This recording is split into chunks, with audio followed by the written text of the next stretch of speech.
Va, que va.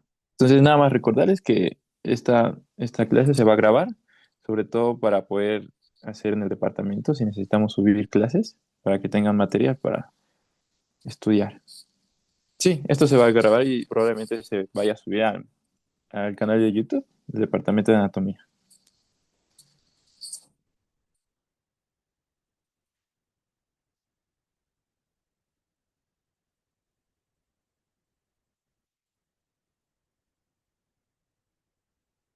Entonces, pues en lo que da los 5 minutos, ya solo recordarles que pues pueden seguirnos en todas nuestras redes sociales del Departamento de Anatomía. Nada más recuerden que pues ahí vamos a estar subiendo material todo este tiempo. Ahorita que no están teniendo clases o demás, pues pueden aprovechar ese material para ustedes ir repasando. El aula virtual, el Telegram, ahí tenemos preguntas para cuando llegue el examen departamental, pues ya estén preparados. Igual de todas maneras, aquí en Anatomía de Cuello, si quieren, después de revisar este tema, ustedes pueden ir al Telegram y revisar lo que son las preguntas y ver que sí, pues hayan entendido todo. También tenemos en Facebook casos clínicos, por si igual les interesa ahondar más a profundidad en ciertos temas.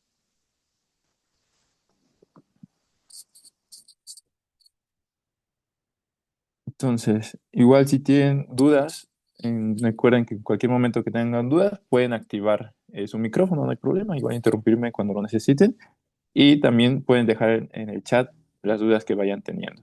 Solo que en el chat voy a tardar un poquito más en verlas, pero igual las voy a ver, ¿vale?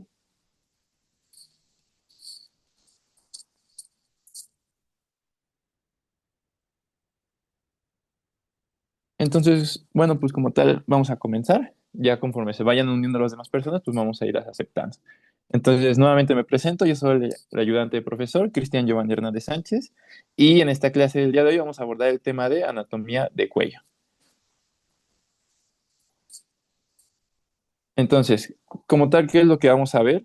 Pues aquí vamos a ver lo que son tres temas en específico. El tema de músculos del cuello, que qué tenemos que abordar en músculos del cuello. Vamos a abordar lo que es el hueso yoides, las fascias del cuello, los músculos superficiales del cuello y los músculos profundos del cuello, haciendo más hincapié en lo que son los músculos suprayoideos e infrayoideos.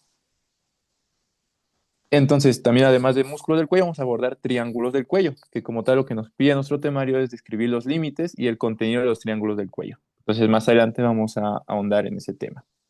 Vamos a ver también faringe, todo lo relacionado con la faringe, lo que son los límites, las porciones, los músculos, su vascularización e inervación, incluyendo el anillo linfático faríngeo, es decir, las tonsilas o las famosas amígdalas. Y hablando ya en laringe, vamos a ver los límites, el esqueleto cartilaginoso, es decir, los cartílagos que forman a la laringe, las regiones en las que las podemos dividir, los ligamentos o los pliegues, los músculos y, pues obviamente, su vascularización e inervación. Entonces, comenzando ya con el tema propiamente, vamos a hablar de cuello, ¿no? Estamos en cuello, entonces, como tal, ¿qué es el cuello? Va a ser una zona de transición entre lo que es nuestro cráneo superiormente e inferiormente, pues podría ser lo que es la cintura escapular. Entonces, para ello vamos a ver lo que son límites. Entonces, ya sabemos que el cuello es una zona de transición entre lo que sería nuestro cráneo y lo que sería nuestra cintura escapular inferiormente. Entonces, superiormente los límites que tendríamos serían los siguientes. Vemos que vamos a tener el borde inferior de la mandíbula, vean cómo aquí tenemos nuestro borde inferior de la mandíbula, y vamos a trazar otra línea que se continúe hasta nuestro proceso mastoides. Vemos, aquí tenemos nuestro borde inferior de la mandíbula, y si seguimos la línea vamos a llegar hasta acá, que sería nuestro proceso mastoides. Entonces, aquí sería la continuación. Después vamos a trazar otra línea que va a ir hasta la protuberancia occipital externa. Entonces, si se dan cuenta, ya tenemos la región superior que nos va a delimitar el cuello por arriba. Mandíbula, borde inferior de la mandíbula, que se continúa con proceso mastoides y va a llegar a la protuberancia occipital externa. Entonces, este sería lo como tal nuestro límite superior. Ahorita vamos a ver el límite inferior. Nuestro límite inferior va a estar dado porque, como les había mencionado aquí, toda esta región de aquí que va a formar parte de lo que es nuestra cintura escapular. Entonces, veamos que anteriormente tenemos esta estructura de aquí, que es el esternón, que más en específico sería la parte de la escotadura yugular de nuestro esternón, que sería propiamente pues, el borde superior del esternón. Entonces, aquí lo marcamos, escotadura yugular. Luego vemos que se continúa con este hueso de acá, que sería nuestra clavícula. Entonces, tendríamos de este lado a lo que es la clavícula, que más lateralmente se continúa en forma del acromion, que el acromion pues ya es la parte más prominente de nuestra escápula. Entonces, del acromion vamos a trazar otra línea que va a ir hacia posterior para terminar lo que es la región posterior, pues los límites, ¿no? Entonces tendríamos nuestra vértebra cervical 7, es decir, la vértebra cervical C7, que este sería nuestro límite posterior de inferiormente, ¿no? De nuestro límite inferior. Entonces, si se dan cuenta, ya tenemos la región inferior limitada y la región superior. Entonces, entre ambas regiones que ya delimitamos, tenemos el cuello, propiamente el cuello. En el cuello vamos a tener múltiples estructuras que vamos a ver más adelante a profundidad. Entonces, antes de continuar con lo siguiente, hasta aquí todo bien. No sé si alguien puede activar su micrófono o incluso en el chat poner si está todo bien, si no hay algún problema. Todo bien. Todo bien. Excelente, excelente, gracias. No. Entonces, vamos a continuar ahora en el cuello y vamos a ver que nosotros, como tal, cuando estudiamos una región, estudiamos también el esqueleto de la región, es decir, los huesos que forman parte de esa región. Entonces, en el cuello vamos a darnos cuenta que tenemos huesos que son las vértebras, nuestras vértebras cervicales. Esos huesos forman parte del cuello. Esas vértebras cervicales ya se vieron en el tema de columna. Entonces ya no vamos a ahondar en eso ahorita. Pero hay otro hueso además de las vértebras cervicales que no hemos visto, que hablando ya del cuello. Entonces sería el hueso gioides, que es el hueso que vamos a ver a continuación. Y vamos a ver pues, cuál es su función como tal, dónde está y todo ello, ¿no? Entonces, aquí tenemos el hueso gioides. El hueso gioides, ¿dónde se va a ubicar? Bueno, se ubica a nivel de la vértebra cervical C3. Eso es importante. ¿A qué nivel vertebral se ubica el hueso gioides? A nivel de la vértebra C3. Y se ubica entre lo que es nuestra mandíbula y el cartílago tiroides. Entonces, aquí estaría nuestra mandíbula, vean como el borde inferior de la mandíbula. De este lado tendríamos nuestro cartílago tiroides. Y vean cómo entre ellos encontramos este huesecito de aquí, que sería nuestro hueso gioides. Igual una forma que ustedes que pueden aproximar más o menos en anatomía de superficie es ustedes palpen su borde inferior de su mandíbula y palpen lo que es su prominencia laringea o la famosa manzana de Adán. Y entre ese espacio que van a ver, entre ese espacio vamos a encontrar nuestro hueso gioides, ¿vale? Entonces ya vimos dónde se encuentra, vemos aquí está la mandíbula, aquí está nuestro cartílago tiroides, entre ambos se va a encontrar el hueso gioides y se encuentra a nivel vertebral de C3. Ahora, este hueso como tal sirve de inserción para músculos anteriores del cuello, músculos suprayoideos e infrayoideos. Supra porque están arriba del yoides, suprayoideos, infrayoideos porque están debajo del yoides. Entonces, ¿cuál es su función como tal? Ayuda a lo que es a formar parte de lo que es la laringe y va a ayudar a mantener esta vía aérea abierta en todo momento. También ayuda mucho a la deglución sobre todo. Y es importante, lo que lo mantiene en esa posición fija es gracias a los ligamentos y músculos que lo van a mantener suspendido y en el aire, ¿no? Bueno, no en el aire, pero en el tejido que se encuentra adyacente. Entonces, ya que vimos como tal las generalidades del hueso yoides, ahora sí vamos a ahondar en lo que es su anatomía, ya que este tiene pues, 2.5 centímetros de ancho y 1 centímetro de grosor. Pero lo relevante aquí es que va a tener una cara anterior convexa y por lo tanto pues, su cara posterior será cóncava, que es como tal esta forma de arco que tiene el hueso yoides, por así decirse. Entonces va a contar con lo que es un cuerpo. Esta porción central de aquí corresponde a lo que es el cuerpo del hueso yoides. Y a los laterales, esta porción de aquí sería lo que es el cuerpo. Y si vemos el cuerpo, superiormente se va a continuar y se va a alargar, formando lo que son un asta, el asta mayor. Es el asta mayor porque es de mayor tamaño y mayor longitud. En cambio, por el borde superior de lo que es nuestro cuerpo del yoides, va a surgir otra asta de menor tamaño y menor longitud. Por lo tanto, se le conocerá como asta menor. Entonces, ya tenemos las porciones de nuestro hueso yoides. Tenemos un asta mayor, un asta menor y un cuerpo. Entonces, el cuerno menor, también se conoce como cuerno o astas, van a ser proyecciones óseas, ¿no? Entonces, veamos esta imagen de disección. ¿Alguien podría decirme el número 1 que corresponde del hueso yoides? ¿Qué parte? Al cuerpo. El cuerpo El cuerpo, excelente, ¿no? Entonces sería el cuerpo. El 3 hasta Asta mayor. mayor. Mayor. está mayor, ¿no? Aquí estaría el asta mayor del otro lado. ¿Y el 2? Las Astas menores. Ya está menor, ¿no? Excelente. Aquí hay una vista lateral, donde nuevamente el 1, pues ya vimos, cuerpo. El 3 es el asta mayor y el 2 sería el asta menor. Todo esto va a formar parte de lo que es nuestro hueso yoides. Entonces, continuando con esto, ¿cuál de las siguientes estructuras forma el límite superior del cuello? ¿Saben? ¿Cuál de las siguientes opciones? Proceso mastoides. ¿Es mastoides? Excelente, ¿no? Sí, por eso mastoides, también con la borde inferior de la mandíbula, con la protuberancia occipital externa. Súper. Um, Otra pregunta más. ¿A qué nivel vertebral se encuentra el hueso yoides? ¿Recuerdan? A nivel de C3. C3, ¿no? Súper. Recuerden, ¿no? Entre el borde inferior de la mandíbula y el cartílago tiroides o nivel de C3. Súper. Entonces, ¿hasta aquí todo bien con hueso yoides? Sí. Va. Entonces, vamos a continuar ahora con el tema de fascias del cuello. El tema de fascias del cuello, como tal, que nos dice que nuestro cuello, las fascias son tejido conectivo. Es tejido conectivo que al final va a envolver al cuello en capas, formando compartimentos dentro. Ahorita lo van a entender mejor. Entonces, ya vimos, las fascias del cuello son estructuras que van a ser tejido, ya sea tejido subcutáneo, es decir, tejido adiposo, o tejido conectivo. En la mayoría de los casos es tejido conectivo, que va a envolver por capas a nuestro cuello. Entonces, ¿cuál es su función? Va a compartimentar el cuello. ¿Qué quiere decir que compartimente? Veámoslo aquí. Aquí tenemos un compartimento visceral. Una fascia envuelve a las vísceras del cuello. Entonces está haciendo un compartimento. Ahora veámoslo aquí. Compartimento vascular. Otra fascia está envolviendo a las estructuras vasculonerviosas del cuello. Entonces ya la está compartimentando. Otro compartimento sería el compartimento vertebral, que aquí están volviendo a los músculos prevertebrales junto con lo que es la columna cervical, junto con su médula espinal.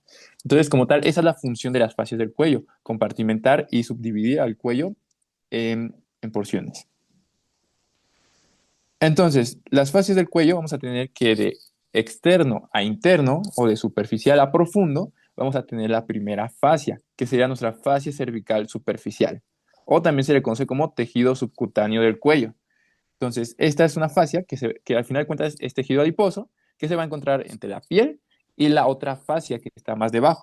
Veamos en esta imagen de color amarillo, es la fascia cervical superficial, que prácticamente es tejido adiposo, que se encuentra por debajo de la piel y por encima de esta fascia, que es la que sigue, que es de este color, de color verde. Entonces, ese como tal, pues es la fascia que estamos hablando. ¿Qué contiene? Pues contiene nervios cutáneos, vasos sanguíneos inespecíficos y linfáticos, además como ganglios linfáticos superficiales. Y algo importante, bueno, mira, aquí está la fascia cervical superficial que les mencionaba. Y algo importante es que esta fascia es la que va a contener o alojar o formar parte el músculo platisma. No sé si recuerdan el músculo platisma, no sé si recuerdan que a qué grupo de músculos pertenece el músculo platisma. Al facial. Es un músculo superficial, es un músculo de la expresión facial, ¿no? Exacto, súper. Entonces, ahora vamos a continuar con las fascias. Ya vimos la primera fascia, que era la fascia cervical superficial. Ahí, es esta de aquí. La fascia cervical superficial, que es la que estamos observando de color amarillo. Ahora, si continuamos más profundo, este es un corte transversal del cuello. Entonces, imaginemos que estamos viendo un corte transversal del cuello, lo estamos viendo desde arriba. Entonces, la siguiente fascia sería nuestra fascia cervical profunda. Esta fascia cervical profunda, a su vez, se divide en tres. Se divide en tres como láminas, por así decirlo. Se divide en una lámina superficial o de revestimiento, en una lámina pretraquial y en una lámina prevertebral. Entonces, aquí de colores les puse, por ejemplo, la de color rojo, vean toda esta línea de color rojo, corresponde a la fascia cervical profunda, pero en su lámina superficial, es decir, su primera porción, por así decirlo, ¿no? Una de sus subdivisiones, que es la fascia superficial o de revestimiento. Ahora tenemos de color verde, bueno, aquí en la imagen es de color azul. En la imagen de color, la línea de color azul corresponde a la fascia pretraquial, vean que es esta de aquí, que está envolviendo sobre todo vísceras del cuello para formar el compartimento visceral. Y por último tenemos la fascia prevertebral, que la fascia prevertebral es la que de color naranja vemos cómo está envolviendo a lo que es la columna cervical junto con los músculos paravertebrales y prevertebrales. Entonces, hablando ya una por una, ya vimos, estamos en la lámina, en la fascia cervical profunda. ¿no? Ya estamos. Ya pasamos la fascia cervical superficial, que vimos que era tejido adiposo, que contenía principalmente el músculo platisma. Ahora ya estamos en la fascia cervical profunda. Ya vimos que la fascia cervical profunda se divide en tres: en la lámina superficial, en la pretraquial y en la paravertebral. Entonces, con la lámina superficial, que es la de color rojo, que estamos viendo aquí en la imagen, es esta línea de color rojo, que sería esta de aquí, que es lo que va a rodear o a alojar o a envolver, por así decir. Envuelve sobre todo al músculo trapecio y al músculo esternocleidomastoideo. Y bueno, posteriormente se fusiona con el ligamento nucal. El ligamento nucal, recuerden que va de C7 hasta C1. Entonces veamos aquí, aquí está el músculo trapecio y vean cómo la lámina se bilamina, es decir, se forma dos láminas para envolver al músculo trapecio. Y anteriormente vean cómo también se bilamina para envolver al músculo esternocleidomastoideo. Ahora, ya vimos la fascia cervical profunda en su primera subdivisión, que es la lámina superficial. Ahora vamos con la siguiente lámina, que será la lámina pretraquial, hablando ya de la fascia cervical profunda, que es esta de color azul que estamos observando. Vemos cómo ella, bueno, superiormente se origina a nivel del gioides. A nivel del gioides se forma esta lámina pretraquial y hasta abajo se continúa hasta fusionarse con el pericardio fibroso. Esto es muy importante y tómenlo en cuenta, porque una infección a nivel de estas fascias o a nivel de estas vísceras del cuello puede diseminarse hasta abajo al llegar al pericardio fibroso. El pericardio fibroso más adelante lo van a ver, pero el corazón está envuelto por una capa de tejido conectivo, que al final de cuentas es el pericardio. Entonces, si se infecta el pericardio, pues puede dar una pericarditis. Entonces, ahora, esta lámina pretraquial, ¿qué es lo que va a envolver como tal? Bueno, va a envolver o a compartimentar a los músculos infrayoideos, que serían estos de color morado, envuelve a estos músculos, también envuelve a lo que es nuestra glándula tiroides, que sería esta de color azul, también a la tráquea, junto con el esófago, y vemos que aquí hay unos puntitos que corresponden a nuestros nervios laringeos recurrentes.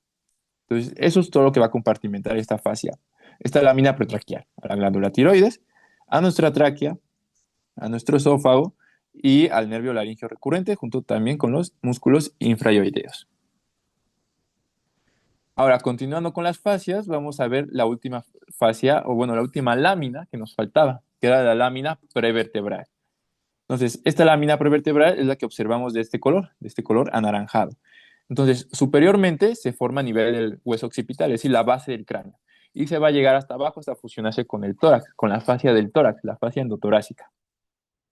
Entonces, como tal, ¿qué es lo que va a envolver o va a compartimentar? A los músculos que se encuentran en la región paravertebral o prevertebrales también. Como eso puede ser el músculo largo del cuello, largo de la cabeza, los escalenos o músculos profundos del dorso.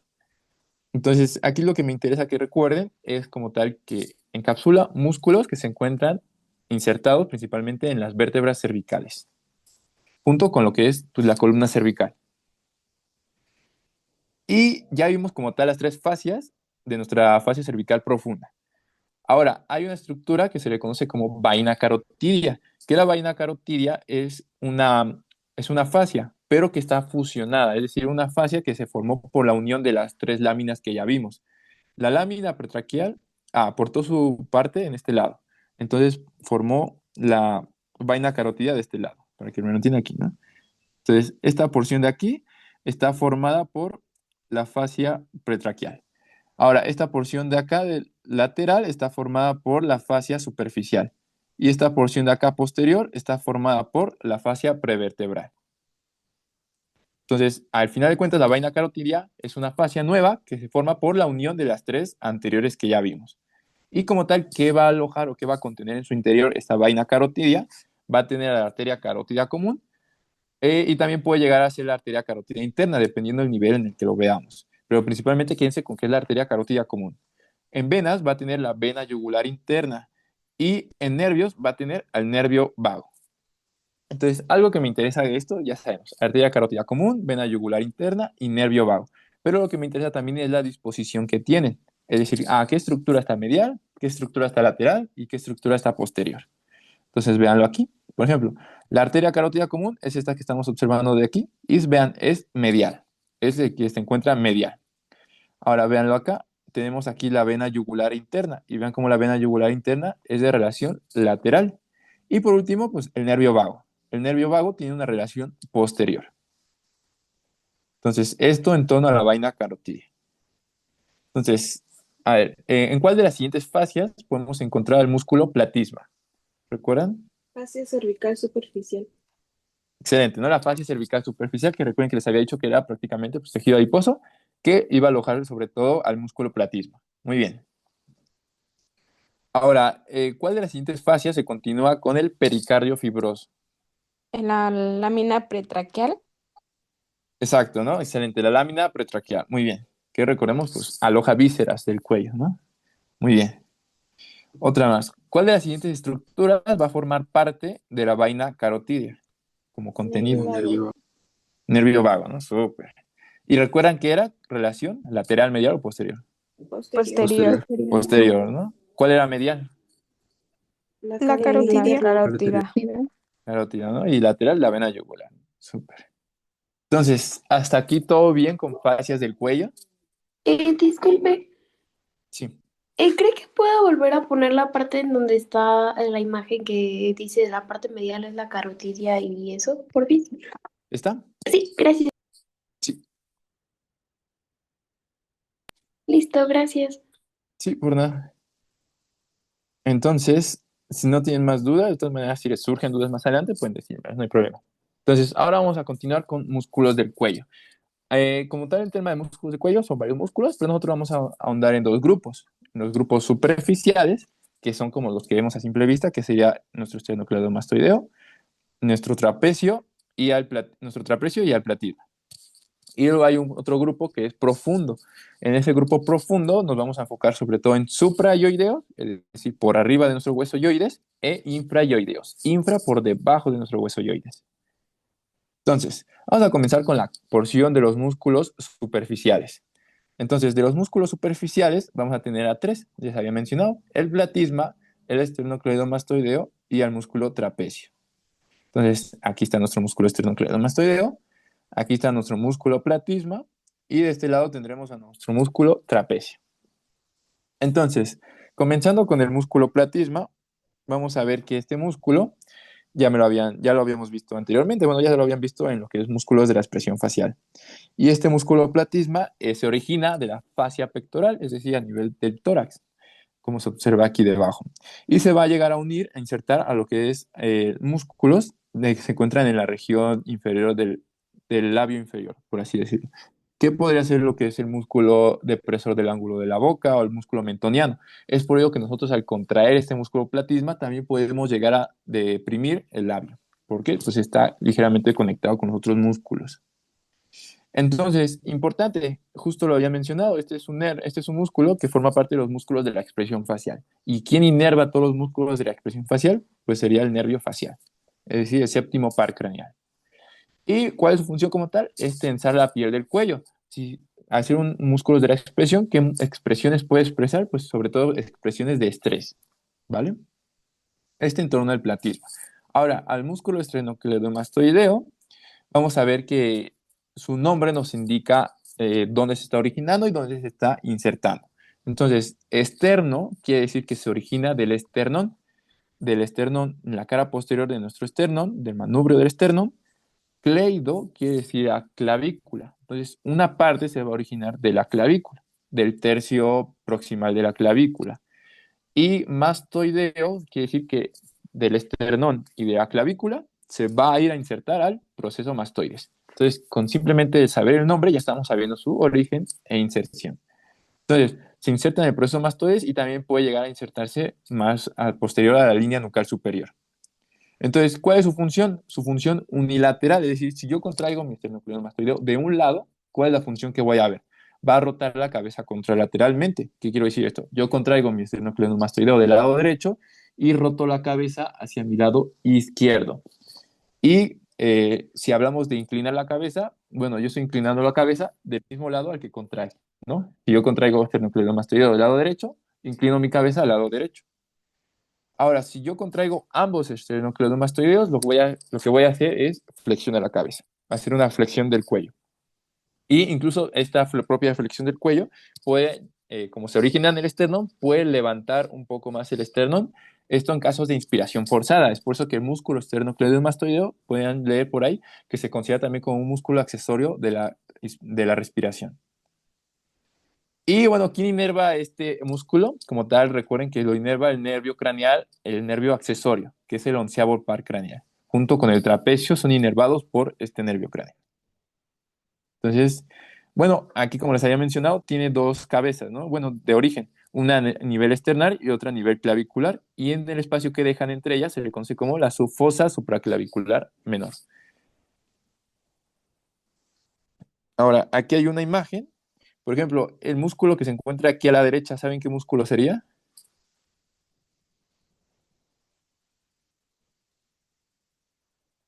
¿Nadie, nadie? Es un El, músculo superficial. el platisma. El platisma, excelente, ¿no?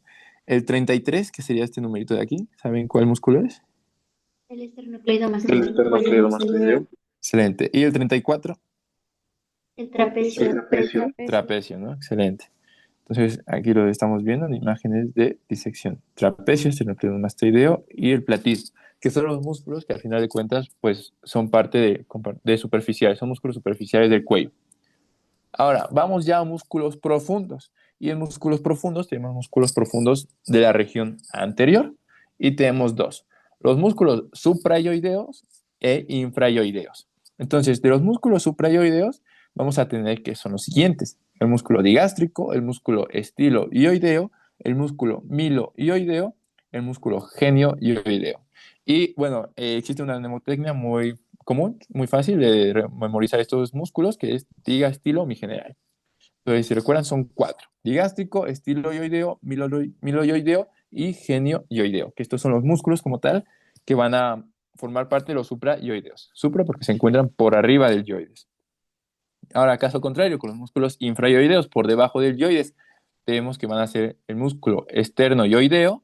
A este músculo esternoioideo también se le conoce como esternocleidoioideo, pero si quieren ustedes nada, recuérdenlo como esternoioideo. También vamos a tener al músculo homoioideo, al músculo esternotiroioideo y al músculo tiroioideo. Y aquí hay otra mnemotecnia que nosotros utilizamos, que puede ser la de este hombre está tirado. Y así nosotros podemos recordar tanto músculos suprayoideos como músculos infrayoideos. Como tal, la función de estos músculos va a ser tanto elevar al yoides como descenderlo. Ya les había mencionado que esto va a favorecer sobre todo al proceso de deglución. Entonces, ahorita más adelante vamos a ver uno por uno.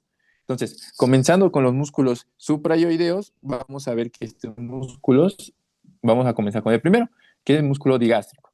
Este músculo digástrico, les digo su origen porque aquí no lo pusimos, pero es digástrico, de dos gastros, dos vientres, tiene dos vientres. Entonces, es este que estaríamos observando de este lado. Vean cómo aquí tendremos un vientre. Si está anterior, sería el vientre anterior. Y si tenemos otro vientre aquí, que si está posterior, sería nuestro vientre posterior. Y como es digástrico, pues tiene aquí en medio un tendón intermedio. Entonces, este tendón intermedio, a través de un repliegue, es el que se va a insertar en nuestro hueso ioides. Entonces, ¿quién inerva este músculo? Que es lo importante que ustedes, o bueno, los que les pueden preguntar, tanto inervación como función. La inervación se divide en dos, en vientre anterior y en el vientre posterior, porque el vientre anterior lo inerva principalmente la tercera rama del trigémino, es decir, el nervio mandibular, mientras que el vientre posterior lo inerva nuestro nervio facial, el nervio craneal 7. Entonces, ahí hay una diferencia y por lo tanto es muy preguntable. Ahora, ya vimos como tal la inervación, origen e inserción. Ahora como tal su función, ¿qué se va a encargar de hacer? Se va a encargar de descender la mandíbula y también elevar al yoides. Entonces esto ayuda sobre todo a lo que es la deglución, un poco a la masticación y también al habla. Entonces recuerden, ¿qué hace el digástrico? Eleva el yoides y desciende un poco la mandíbula. Tiene doble inervación, su vientre anterior lo inerva la rama 3 del trigémino y su vientre posterior el nervio facial. Entonces, miren, aquí observamos el vientre anterior y aquí el vientre posterior. Aquí hay otra imagen en lo que observamos el vientre anterior y el vientre posterior. Vean cómo el vientre anterior se origina del borde inferior de la mandíbula y el vientre posterior se origina de lo que es el hueso temporal, el proceso mastoides y parte del occipital. Y aquí tiene un asa, el asa del digástrico, es la que fija a este tendón intermedio al hueso yoides. Entonces, ahora vamos a seguir con otro músculo suprayoideo, que tendríamos al músculo estiloyoideo. Como su nombre lo indica, estilo, porque va del proceso estiloides, del hueso temporal, al hueso yoides. Entonces, si yo lo contraigo, ¿qué es lo que voy a hacer? Siempre véanlo, siempre cuando estudien músculos, vean la contracción, en la dirección de la contracción. Siempre se contraen desde hacia el origen. Entonces, yo contraigo el músculo hacia acá. ¿Qué voy a hacer cuando contraigo el músculo hacia acá? Pues voy a elevar nuestro hueso yoides. Es por ello que la mayoría de los de los músculos suprayoideos se van a encargar de elevar el hueso yoides. Entonces, ¿quién inerva el estiloyoideo? Bueno, el nervio facial a través de la rama estiloidea. Recuerden, nervio facial. ¿Y cuál es su función? Pues elevar y llevar hacia atrás el hueso yoides, ¿no? Como lo habíamos visto en el sitio de contracción, en el sitio de origen. Ahora, continuando con otro músculo, tenemos al músculo miloioideo, que es este que estamos observando en la imagen. Y el músculo miloioideo se va a originar de procesos milos que se encuentran en la región posterior de lo que es nuestra mandíbula, en la cara inferior y en la región posterior, y vean cómo se inserta en el hueso yoides. Entonces, como tal, su función va a ser esta. Va a ser como tal, formar parte del piso de la boca, porque todo esto va a ser el piso de la boca, y va a elevar también al yoides. Todos esos músculos van a elevar propiamente al yoides. ¿Y quién lo inerva? Pues la rama 3 del trigémino, el nervio mandibular. Entonces, bueno, recuerden esto importante, que va a formar parte del piso de la boca, este músculo. Y por último tenemos a nuestro músculo genioioideo, que el músculo genioioideo es este que observamos de este lado, que se va a originar de procesos genios, que de igual manera es a nivel de la mandíbula, vean, que va de la mandíbula hacia nuestro hueso yoides. Se lo va a inervar aquí el C1, perdón, el C1 a través del nervio hipogloso. Pero pues principalmente pues es C1, solo utiliza el nervio hipogloso como sitio de paso, pero quien lo inerva es C1. ¿Y cuál es la función? Pues elevar la mandíbula, empujar el yoides hacia arriba y también hacia adelante, acortando el suelo de la boca. Entonces, este sería el músculo genioioideo. ¿Qué músculo sería este de aquí que está a la izquierda del genioioideo? El El miloioideo. digástrico. Este sería el miloioideo y justamente este aquí está, el digástrico, ¿no? Muy bien. Entonces, aquí tenemos imágenes de disección. Por ejemplo, ¿podrían decirme la flecha del lado izquierdo qué músculo señala? El genioioideo, ¿no? Genioioideo, excelente, muy bien. Del lado derecho vimos que señala lo que es al miloioideo y del lado izquierdo al músculo genioioideo. Y si se dan cuenta, ambos músculos van a formar parte del piso de lo que es, ¿vale? Y pues todos estos músculos van a encargarse de elevar el yoides, sobre todo principalmente. Entonces, aquí tenemos otra imagen de disección. Aquí es un poquito más complicado identificar los músculos, pero sí se puede. Por ejemplo, este músculo de aquí, ¿saben qué músculo sería? El digástrico. El digástrico. Digástrico, súper. Este músculo de aquí que va a lo que va del proceso estiloides al hueso yoides. El estiloideo. Estiloideo. Miloioideo. Y este músculo que va a formar parte del piso de la boca, ¿saben cuál es? Miloioideo. Miloioideo. Excelente. Entonces aquí estaría estiloioideo, el miloioideo y el vientre posterior del digástrico y su vientre anterior. Súper, va muy bien. Entonces, a ver, ¿cuál de los siguientes músculos es un músculo suprayoideo? Genioioideo. Genioioideo. Genioideo, ¿no? Muy bien. Ahora, vamos a ver, ahora ya vimos los suprayoideos. Si se dan cuenta, es un poco fácil porque incluso el mismo nombre te dice de dónde a dónde va. Y ya sabemos que prácticamente todos los suprayoideos elevan el yoides. Y algunos de ellos van a formar parte del piso de la boca. Entonces, en torno a los que son los músculos infrayoideos, va a ser una función contraria. Principalmente van a encargar de descender al hueso yoides, hacia abajo. Entonces, tenemos el primero de ellos, que sería el esternoioideo. Su nombre lo indica. Va de lo que es el esternón, la cara posterior del manubrio del esternón, y va a insertarse hasta el hueso yoides. Entonces, pues es un músculo pues, largo, en teoría, comparado con los otros. ¿Quién lo inerva? Lo inerva principalmente el asa cervical. Aquí un tip que les puse es que todos los músculos infrayoideos van a estar inervados principalmente por la asa cervical, a excepción del músculo tiroideo. Ese ya más adelante vamos a ver quién lo inerva. Entonces aquí tenemos al externo ioideo. ¿Y cuál es su función? Pues vean, su función es descender el hueso ioides. Todo esto de elevar y descender al hueso ioides favorece pues, el proceso de la deglución. Entonces aquí estaría el músculo externo ioideo. Ahora tenemos al músculo homoioideo y su nombre nos indica de dónde a dónde va. Homo es de omóplato. ¿Saben a qué hueso se refiere el omóplato? A la escápula. A la escápula, ¿no? Exacto. Entonces, es de la escápula al hueso ioides. Entonces, aquí no se ve como tal su origen, pero es del borde superior de la escápula y vean cómo se dirige hacia el hueso ioides. Y es similar al digástrico, porque tiene aquí un tendón intermedio. Entonces, tiene un vientre anterior y un vientre posterior. O también se le conoce como vientre inferior y el vientre superior. Entonces, ¿quién va a inervar al músculo homoioideo? Ya lo habíamos dicho, ¿no? Que prácticamente todos los músculos infraioideos son por el asa cervical. Entonces, ¿cuál es su función? Al igual que los demás, va a descender y retraer el hueso ioides.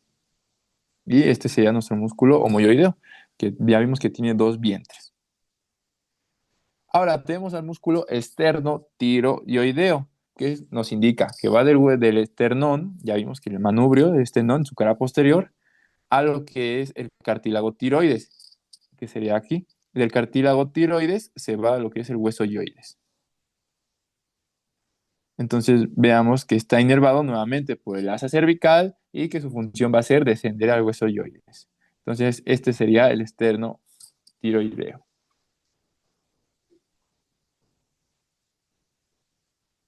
Ahora, tenemos al músculo tiroideo. Una disculpa, perdón. Ahorita me cayó el 20. El externo tiroideo no va al ioides, solo va aquí al hueso, a la cartílago tiroides. Es el único que no va como tal al ioides. Este es el externo tiroideo, es externo del esternón al cartílago tiroides. Y vean cómo se inserta aquí en una porción en la línea oblicua de nuestro cartílago tiroides. Cuando veamos la laringe lo vamos a ver más a detalle. Pero solo recuerden, esto no llega al ioides y pues como tal va a descender la laringe principalmente. Se desciende la laringe, pero también puede llegar a descender el ioides porque pues están conectados. Ahora, continuando con los siguientes músculos, ya tenemos el último, que es el tiroideo. El músculo tiroideo, su nombre nos indica, va del cartílago tiroides al hueso ioides. Puede decirse que es una continuación del esternotiroideo. Ahora, ¿quién inerva al músculo tiroideo? Les había dicho, ¿no? Que todos los músculos infraioideos están inervados principalmente por el asa cervical, a excepción del tiroideo, porque el tiroideo está inervado a nivel de C1. ¿Quién inerva el músculo tiroideo? C1. Utiliza el nervio hipoglosio para inervarlo, pero principalmente C1, ¿vale? Entonces es como la diferencia. Recuerden que en anatomía pues muchas veces les gusta preguntar mucho las diferencias son las variables, o lo que es diferente, ¿no? A los demás. Entonces, ¿cuál es su función? Pues va a descender el hueso ioides, ¿no? Y elevar la laringe. Entonces, vean cómo se inserta de aquí. Lo que es continuación de donde terminó el esternotiroideo, es decir, la línea oblicua del cartílago tiroides, y cómo llega al cuerpo y al asta mayor del ioides. Entonces, en esta imagen podemos observar algunos de los músculos infraioideos. Aquí está un poquito más difícil, pero vean, ¿saben qué músculo sería este de aquí? El homoioideo. Oh, excelente, sí, el homoioideo. Muy bien. ¿Y este de aquí? Esternoioideo. Muy bien. Bueno, aquí está. El esternoioideo, excelente. Y aquí atrás se ve un poquito de lo que es el tiroioideo. Pero sí, muy bien, muy bien. Lo supieron identificar, excelente. Entonces, ahora otra pregunta. ¿Qué músculo infraioideo se inerva por C1 a través del hipogloso? ¿Qué les El dije? tiroideo.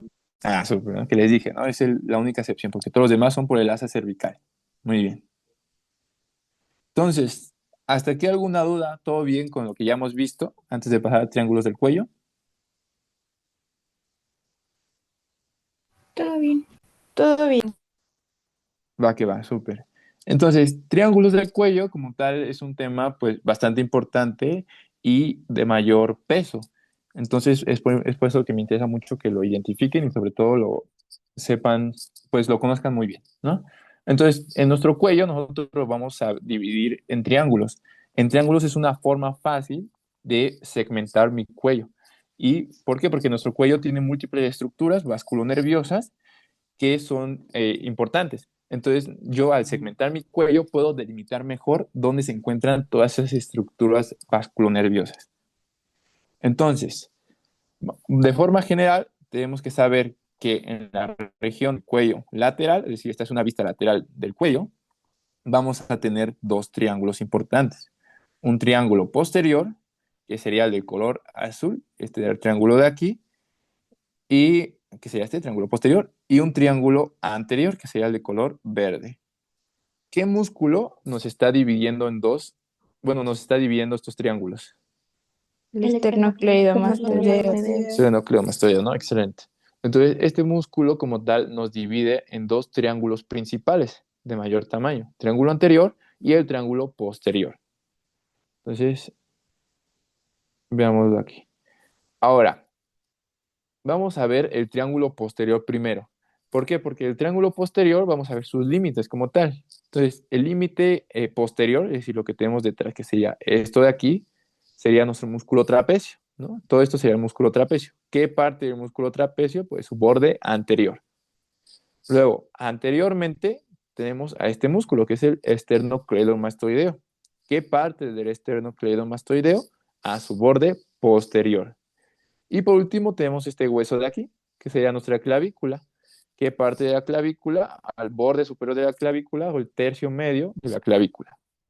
Entonces, estos serían los límites. Anterior, esternocleidomastoideo. ¿Qué parte del esternocleidomastoideo?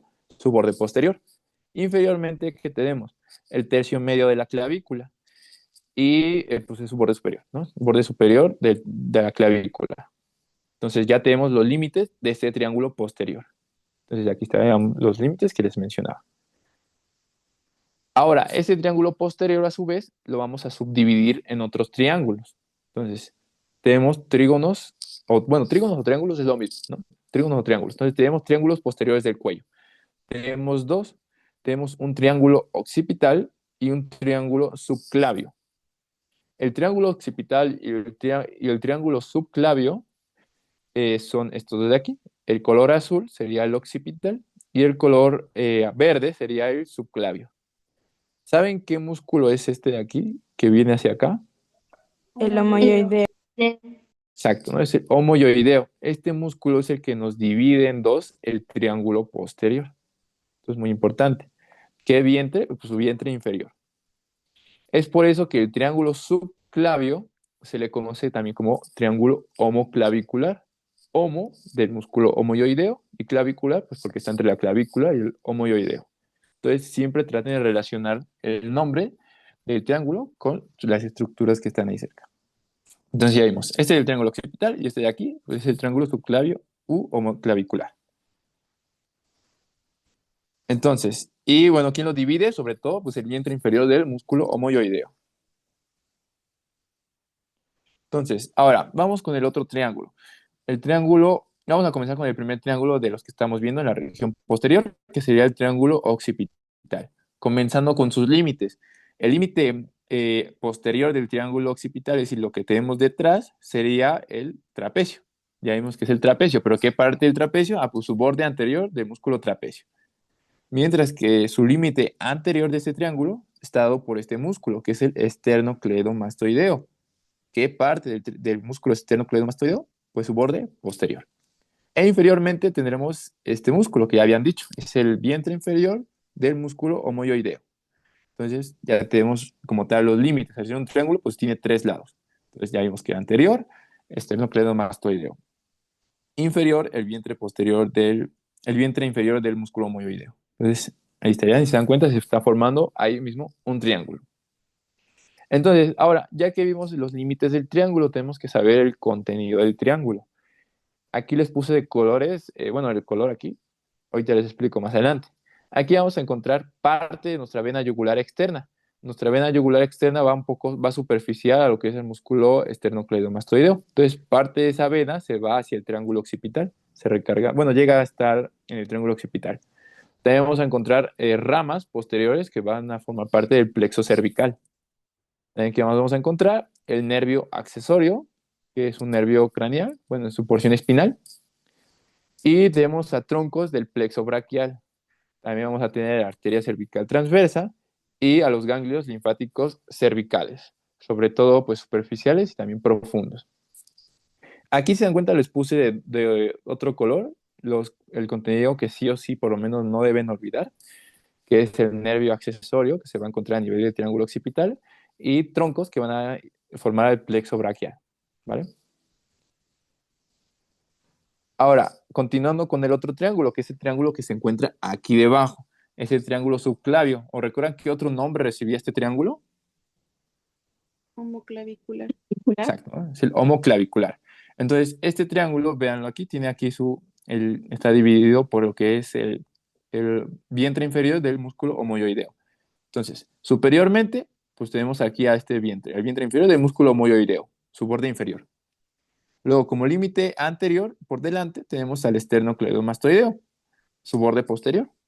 Y como límite inferior, tenemos los 2/3 de la clavícula, en su borde superior de la clavícula. Entonces, en ese triángulo, pues aquí están los límites, ¿no? Ahora, como tal, ¿cuál es el contenido de este triángulo? Va sobre todo la tercera porción de la arteria subclavia.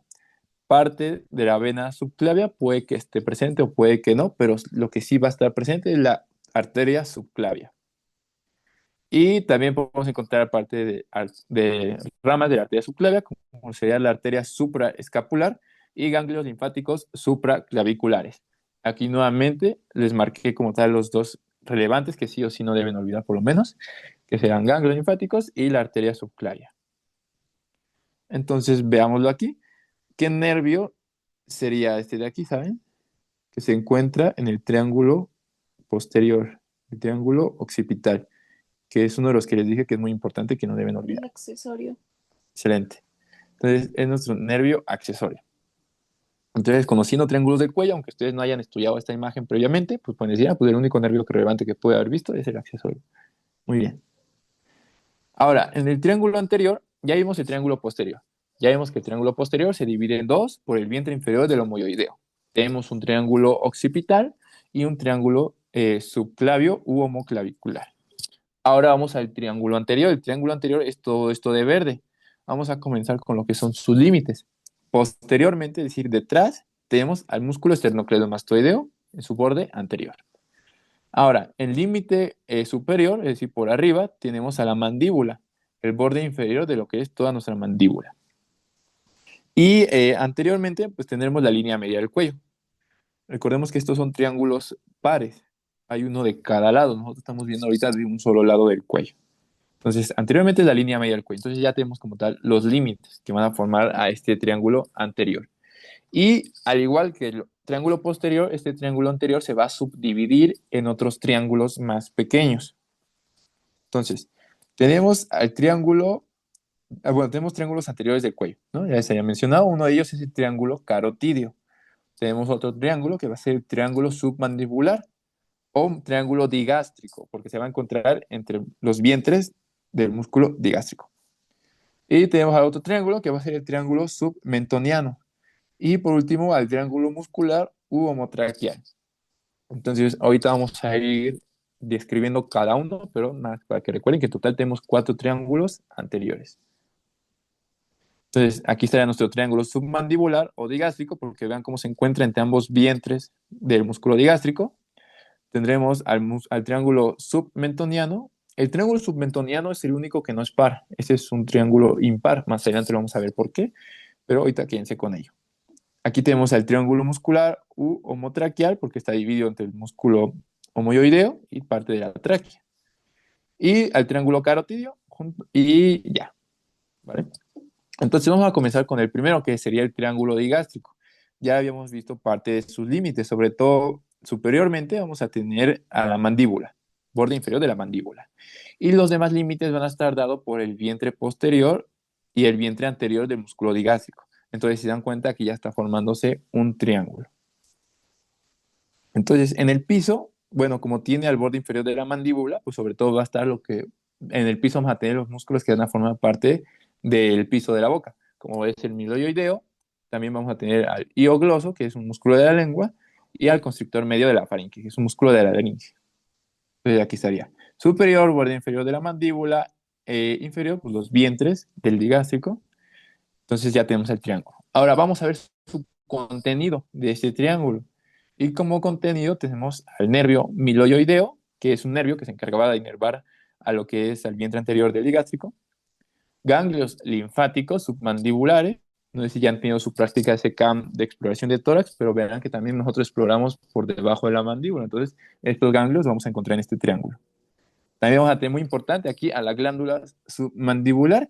Y si está la glándula submandibular, tendremos también relacionado al nervio hipogloso y a nuestra arteria y vena facial. Entonces, aquí tenemos también la arteria submentoniana. Y entonces, importante este triángulo digástrico, recuerden también que tiene la glándula submandibular, tiene el nervio hipogloso y tiene la arteria junto con la vena facial, porque se encuentra a nivel del ángulo de la mandíbula, prácticamente la mayoría de estas estructuras. Entonces, ahora vamos con el triángulo submentoniano. Recuerden que yo les había dicho que este triángulo submentoniano es un triángulo que es impar, es decir, solo hay uno en el cuerpo. Entonces, vean cómo está formado por lo que son ambos vientres anteriores del músculo digástrico. Y inferiormente tenemos al cuerpo del hueso yoides. Entonces, vean cómo está formándose un único triángulo. Hay veces que este triángulo lo dividen a la mitad por la línea media, pero de forma general pues, se puede ver como si fuera un triángulo único. Entonces, la base pues, es el hueso yoides y los laterales están formados por los vientres anteriores del músculo digástrico. Y el piso, pues como se observa aquí, es el músculo miloioideo, que es un músculo suprayoideo, ¿no? Entonces, ¿cuál es el contenido de este triángulo? Aquí puse triángulo digástrico, pero es submentoniano el que estamos viendo ahorita.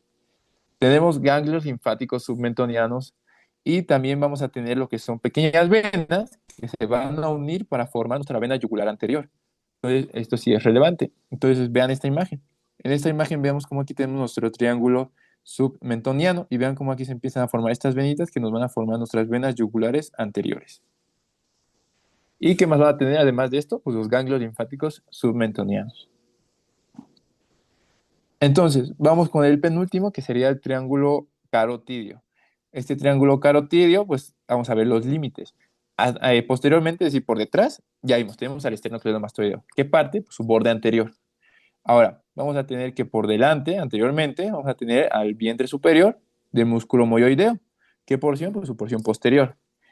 Y superiormente tendremos al músculo, al vientre posterior del digástrico. También puede considerarse como al músculo estiloideo porque están muy cercanos. Entonces, aquí estaría uno y el otro. Ahora, en el límites, aquí hay un error porque aquí se marca el triángulo occipital, pero estamos en el triángulo carotidio, pero los límites sí son los que están aquí. Entonces, los contenidos del triángulo carotidio, tenemos a la vaina carotidia, es por eso que recibe este nombre. Entonces ya sabemos qué estructuras forman parte de la vaina carotidia, la arteria carótida común, la vena yugular interna y el nervio vago. También vamos a tener a la arteria carótida externa, esto dependiendo a qué nivel lo veamos, al nervio hipogloso y la raíz superior del asa cervical junto con el nervio accesorio. Entonces aquí ya tenemos dos datos importantes, porque el hipogloso ya lo habíamos visto en otro triángulo. ¿Recuerdan en qué triángulo lo habíamos visto? En el Submandibular. miloioideo. Ah, no, en el digástrico. Sí, justo, excelente. Entonces, el hipogloso se encontraba en el digástrico o submandibular. Y el nervio accesorio también ya lo habíamos visto en otro triángulo. ¿Recuerdan en qué triángulo? En el occipital. Exacto, ¿no? El occipital. Muy bien. Entonces, también eso para que lo cuenten, que estos nervios también se encuentran en el triángulo carotidio, junto con el asa cervical. Vamos a encontrar ganglios cervicales profundos y ramos del plexo braquial. Entonces, ya por último, vamos a ver el triángulo muscular, que el triángulo muscular es el que estamos viendo aquí, que vemos que lateralmente tenemos tanto a lo que es al esternocleidomastoideo como el vientre superior del músculo homoyoideo. Y medialmente tendremos a lo que es la línea media. Entonces, este sí lo dividimos en dos. Y bueno, por arriba también podemos encontrar como vértice al hueso yoides, el cuerpo del hueso yoides. Entonces aquí estaría... aquí hay error en las flechas, pero es este de aquí que estamos observando. Entonces, este triángulo carotidio, ¿qué contenido va a tener? Pues sobre todo los músculos infrayoideos que ya vimos, se van a encontrar en este triángulo, ¿Qué más vamos a encontrar? Vamos a encontrar a vísceras del cuello, como lo es la glándula tiroides. Vamos a encontrar la glándula paratiroides, que están en relación con la tiroides. Vamos a encontrar también a la laringe, vamos a encontrar a la tráquea y al esófago. Entonces, para que recuerden, sobre todo, las estructuras que van a formar parte de aquí, sobre todo son vísceras, como la tiroides, la laringe, la tráquea, el esófago y las glándulas paratiroides, ¿vale? Y aquí les puse esta tablita es del libro Moore, que es parte de su bibliografía básica, en el que se basan para sus exámenes. Entonces aquí les resume de forma de todos los triángulos el contenido de cada uno. Solo que aquí como tal no les pone los límites, pero sí les dice el contenido. Entonces también por si quieren leerlo después, más a detalle. Entonces, ¿recuerdan cuál estructura nos divide el triángulo anterior y el triángulo posterior? El esternocleidomastoideo. Esternocleidomastoideo. Ahora, ¿recuerdan cuál de las siguientes estructuras encontramos en el triángulo occipital? El nervio accesorio. Nervio accesorio, ¿no? Ok. La vena yugular anterior, ¿saben en qué triángulo la encontramos principalmente? Las venas que En lo el forman. carotidio, ¿no? En el que era solo uno. En el que era uno, que es el submentoniano. Muy bien, muy bien.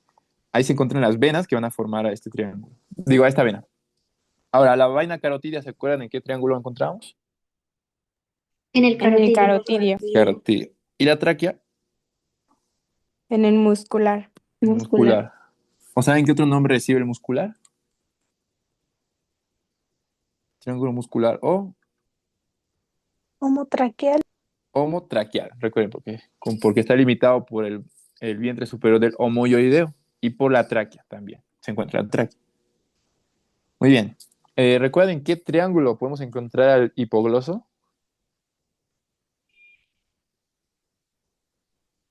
En el occipital. En el carotidio. En el carotidio sí, pero no está esa ¿En opción. el digástrico? En el digástrico, exacto. En el digástrico. Recuerden que el hipogloso lo encontramos en dos triángulos, ¿no? En el carotidio y en el submandibular o digástrico. En este caso no tenemos al carotidio, pero si estuviera, pues ambas serían correctas. Entonces, muy bien. Ahora, otra más. Esta es buena. ¿En qué triángulo se encontraba la arteria facial? ¿Recuerdan? En el digástrico. En el digástrico, no muy bien. Digástrico submandibular. Excelente. Entonces aquí estaría. Y recuerden que también en este triángulo se encuentra la glándula submandíbula. Bueno, su mismo nombre nos indica, ¿no? Por eso esto no es tan complicado, esa glándula. Entonces, hasta aquí todo bien con huesoioides, generalidades de cuello, fascias, músculos suprayoideos y triángulos. Sí. Va que va. Entonces, vamos a continuar con faringe. Ya nada más nos faltan dos temas, faringe y laringe. Entonces, realmente ya los temas pesados, por así decirlo, pues ya los pasamos. Entonces, estos temas van a estar un poquito más tranquilos. Entonces, no se preocupen. Entonces, vamos a ver a la faringe. Y la faringe, primero, ¿en dónde se encuentra? Bueno, la dónde se encuentra más adelante, ¿no? Pero vamos a ver que este va a ser como tal un hemicilindro. Un hemicilindro significa que, imaginen que es un cilindro, pero que lo corto a la mitad. Entonces, no estoy cerrando completo el cilindro, por así decirlo, porque por delante tenemos a otras estructuras que no forman parte de la faringe. Entonces, véanlo como un cilindro a la mitad. ¿De qué está hecho? Principalmente de músculo. Es un cilindro de hecho de músculo. ¿Qué nos va a conectar? Va a conectar lo que es la nariz, la cavidad nasal, la cavidad oral, con las estructuras que siguen en su trayecto, como lo puede ser el esófago o la laringe. Entonces, como tal, ¿cuál es la función de la faringe? La faringe también es como lo que coloquialmente se le conoce como la garganta. Entonces, por lo tanto, va a intervenir en lo que es la deglución, es decir, el comer alimentos, en la respiración, gracias a la cavidad nasal y la laringe, y la fonación y la audición, porque permite el paso del sonido producido por las cuerdas vocales para lo que es pues, la fonación. Entonces, vamos a ver los límites de la faringe. Como límite superior vamos a tener la base del cráneo. Vean que aquí estaría nuestra faringe, todo esto sería nuestra faringe. Entonces vemos como superiormente tenemos la base del cráneo. Específicamente tenemos es la porción basilar de lo que es nuestro hueso occipital, pero este sería nuestro límite superior. Ahora, como límite inferior, vamos a ver que este va a extenderse hasta el borde inferior del cartílago cricoides. Esta estructura que estoy señalando de aquí es nuestro cartílago cricoides. Entonces, por debajo del cartílago cricoides terminaría la faringe. También se le puede decir que es de la vértebra C6. C6 o borde inferior del cartílago cricoides, estamos refiriéndonos del mismo límite. Ahora, las porciones de la faringe, vamos a ver que la faringe la vamos a dividir sobre todo en tres porciones. En una nasofaringe, en una orofaringe y en una laringofaringe. Nasofaringe, ¿por qué? Porque es una comunicación con la cavidad nasal.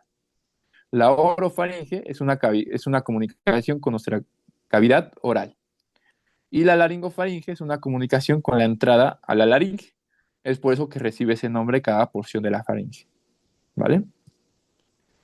Aquí hay otro esquema que muestra mejor como tal, más esquemático el tema. Por ejemplo, este rectángulo de color azul corresponde a la cavidad nasal y vean cómo el de la cavidad nasal se comunica a la faringe. ¿En qué porción de la faringe? La nasofaringe. Vean cómo el de color morado, la cavidad oral o bucal, se comunica con la orofaringe. Y por último, la laringofaringe. Hay una comunicación con la laringe. Entonces tenemos estas tres porciones de nuestra faringe. Ahora vamos a ver más a detalle cada una. Tenemos primero lo que es la nasofaringe. Esta nasofaringe es la porción que les había mencionado, ¿no? Que se encuentra más superior y es la primera porción de nuestra faringe. Entonces, ¿qué estructuras vamos a tener? Veamos que lo que forma los límites de esta nasofaringe es las cuanas, que ahorita vamos a ver qué son las cuanas, pero es la comunicación de la cavidad nasal con la faringe. E inferiormente el paladar blando, porque pasando el paladar blando ya tenemos la otra porción de la faringe, que sería la orofaringe. Entonces, veamos que aquí, que en el techo, este sería el techo de la faringe, vemos que tenemos aquí una masa de tejido linfoide, que sería nuestra famosa tonsila faringea. Esta tonsila faringea, bueno, saben que las funciones de las amígdalas o de las tonsilas como tal es responder ante procesos infecciosos, una respuesta inmune. Entonces, cuando hay una inflamación de esta tonsila y aumenta de tamaño, ya se cambia el nombre, ya no se le llama tonsila faringea, sino se le llama adenoides. Y solo tenemos una tonsila faringea. Esta es impar, ¿vale? Solo recuerden eso, por favor. Entonces, ya vimos que la nasofaringe pues tiene una función respiratoria porque permite el paso del aire de la cavidad nasal hacia lo que es la laringe. Entonces, esa es la función de la nasofaringe. Y aquí observamos la tonsila faringea.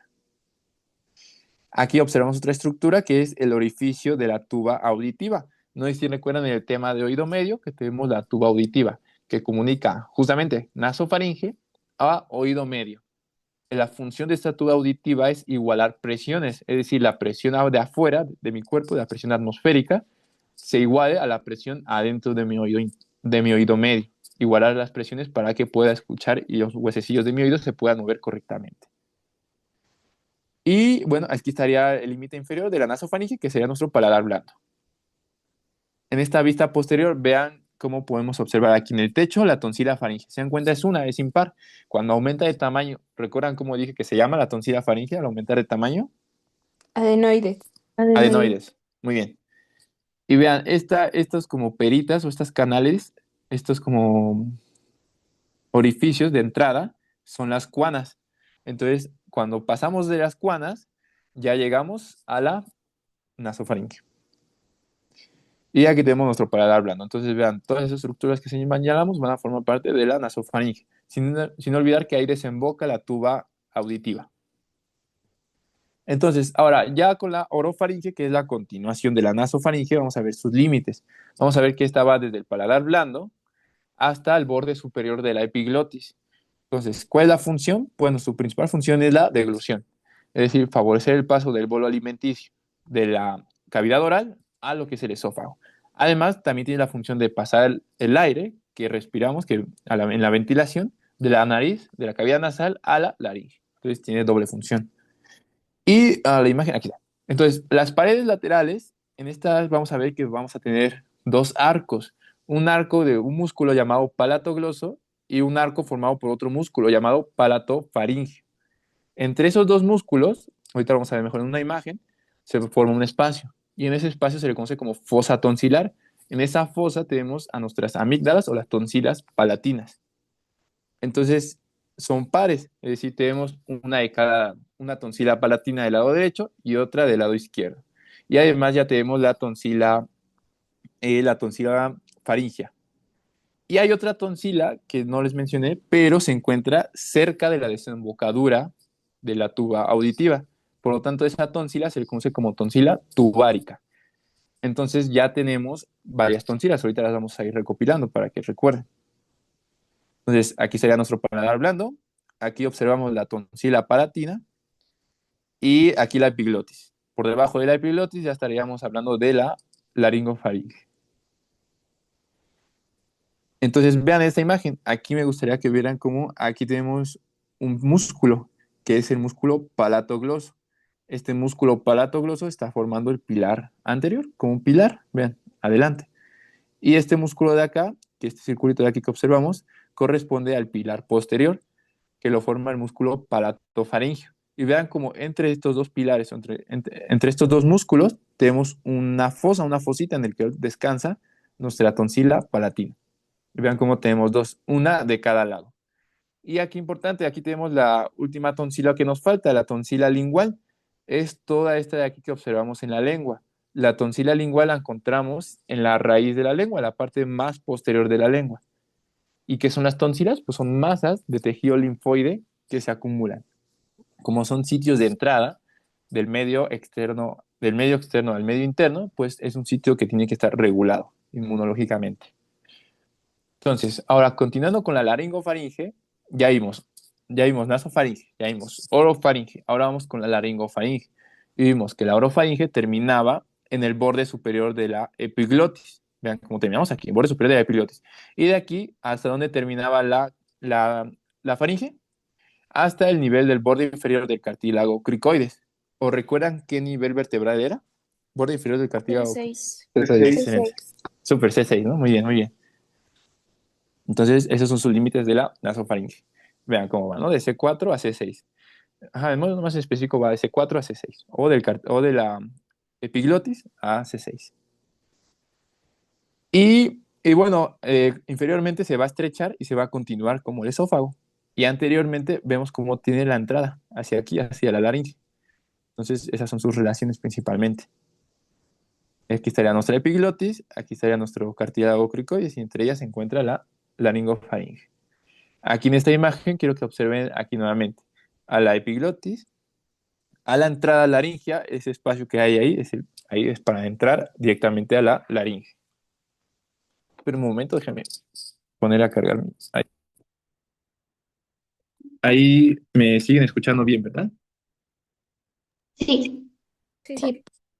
Entonces, listo. Entonces, si tenemos la entrada laringea, ¿no? Que es el sitio en el cual vamos a ingresar a la laringe. Y veamos cómo se va a estrechar hasta llegar al esófago inferiormente. Aquí tenemos otra fosa, que es la fosa piriforme. Vean cómo aquí se forman como dos espacios anteriormente, que son las fosas. Estas son fosas piriformes.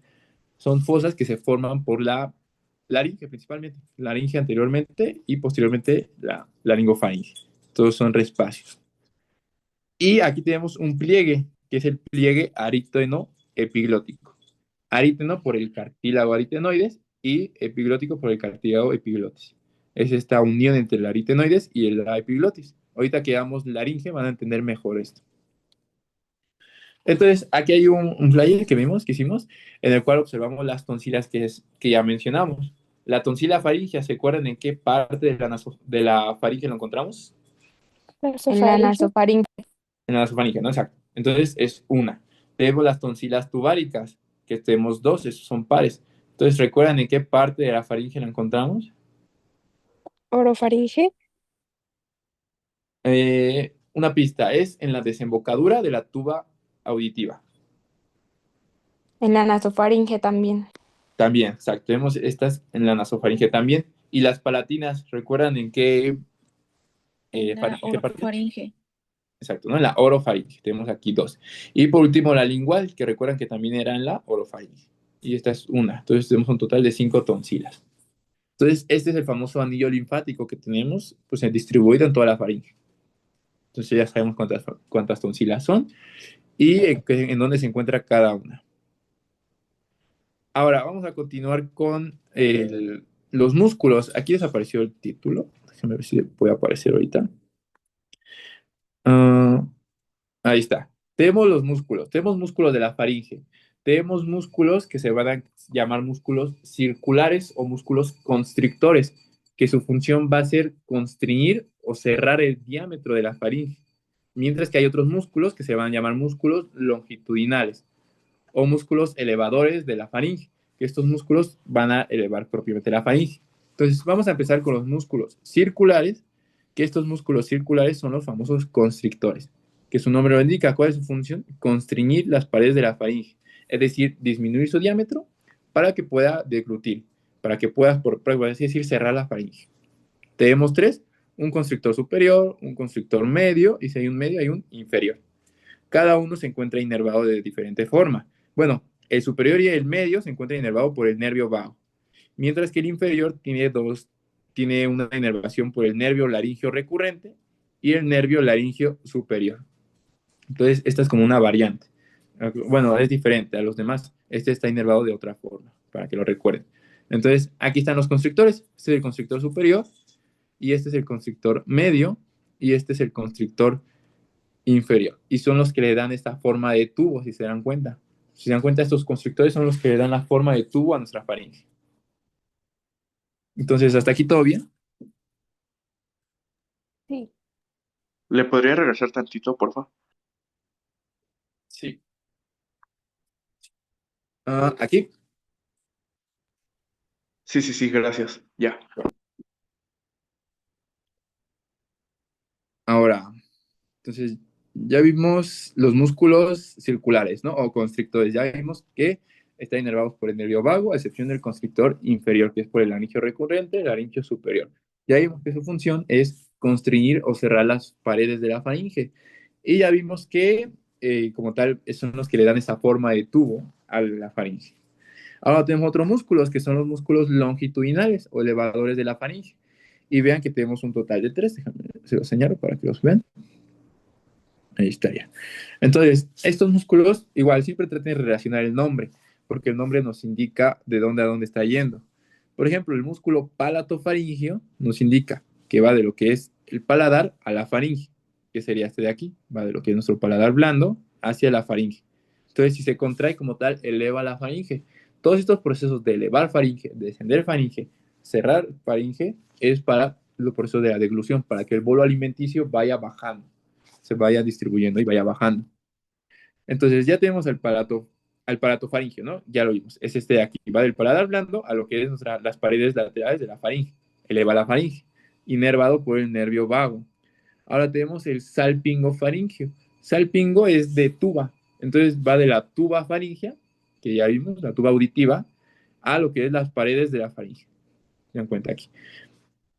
Y por último, de hecho, este salpingo faringio, cuando nosotros bostezamos, ¿no? Decían, cuando se les tapan los oídos, le dicen de que bostece. Bostezamos y se contrae este músculo y abre la tuba auditiva para poder igualar las presiones. Principalmente se encarga este músculo de eso. Y está inervado por el nervio vago. Y ya por último tenemos al estilofaringio. El estilofaringio, como su nombre lo indica, va del proceso estiloides a las paredes laterales de la faringe. Aquí no se observa bien hasta dónde llega, pero aquí se ve una pequeña porción del músculo. Ay. Y vean que este músculo estilofaringio tiene una inervación diferente. Está inervado por el nervio glosofaringio, a diferencia de los demás que está inervado por el vago. Entonces recuerden que todas esas variantes o diferencias pues son muy preguntables. Entonces vamos a continuar. Ahora, ya vimos los músculos, ya vimos, tenemos músculos circulares, tenemos músculos longitudinales. Y vamos a ver que ambos pues tienen funciones en específico. Ya vimos los músculos, ahora vamos a hablar de la irrigación de esta faringe. Vamos a ver que la irrigación sobre todo se va a dar por arterias principales. La arteria maxilar, tenemos la arteria maxilar. La arteria maxilar es esta de aquí que estaríamos observando. Ah, creo que aquí lo marco de hecho, para que la hagan mejor. Ahí estaría. Entonces, esta sería nuestra arteria maxilar. Vean cómo la arteria maxilar va a dar una arteria palatina descendente, que la palatina descendente después nos va a dar palatina mayor y menor y ramas faríngeas. Entonces, si quieren quedarse con algo, con que la arteria maxilar irriga la faringe. De forma general, ya sabemos que a través de las palatinas, la palatina descendente, que nos va a dar palatina mayor, palatina menor y ramas faríngeas. Ahora tenemos otra arteria, que es la arteria faringe ascendente. La arteria faringe ascendente, aquí estaría, sería este de aquí, y esta arteria faringea nos va a dar nuevamente ramas faringeas. Y después tenemos la arteria facial. La arteria facial sería este de aquí, y esta arteria facial nos va a dar ramas palatinas y ramas para nuestras tonsilas faringeas. Entonces tenemos, y por último la arteria lingual, ¿no? Entonces lo que me interesa de esto es que ustedes se queden con estas que son de color rojo. Si quieren profundizar más, ya saben que estas arterias de color rojo que les puse aquí son de, bueno, tienen sus ramitas que van directamente, más en específico, a la parte de la faringe. Entonces, por ejemplo, saben que todas estas arterias que les puse de color rojo tienen un origen en común. Provienen de una arteria. ¿Saben de qué arteria provienen? ¿Son ramas de qué arteria? Carótida externa. Carótida externa. Excelente. ¿Y la maxilar es una rama colateral o es una rama terminal? Es una rama terminal. Terminal. Ah, excelente, muy bien. ¿Y saben qué otra arteria es rama terminal junto con la maxilar? La temporal superficial. Ah, excelente, muy bien, maestros. Entonces, vamos a continuar con el drenaje venoso. El drenaje venoso es un poco más fácil, ya que vamos a tener un plexo. Un plexo es una red de venas. Tenemos esta red de venas que estamos observando aquí, que es el plexo pterigoideo, porque lo encontramos principalmente en la fosa pterigoidea. Digo, en la fosa infratemporal, perdón. Y este plexo pterigoideo, vean cómo va a drenar a la vena facial, a la vena facial que sería esta de aquí, y a la vena retromandibular. Y al final de cuentas, estas van a drenar en la vena yugular interna. Entonces también tiene propiamente su plexo venoso faringio, que el plexo venoso faringio va a ir directamente a la vena facial y también a la vena yugular interna. Y bueno, entonces tenemos también drenaje linfático. El drenaje linfático son principalmente por ganglios cervicales profundos. Recuerden que los ganglios cervicales profundos se relacionan sobre todo con la vena yugular interna, ¿vale? Entonces, aquí pregunta, ¿qué tonsila se encuentra entre los pliegues palatogloso y palatofaringio?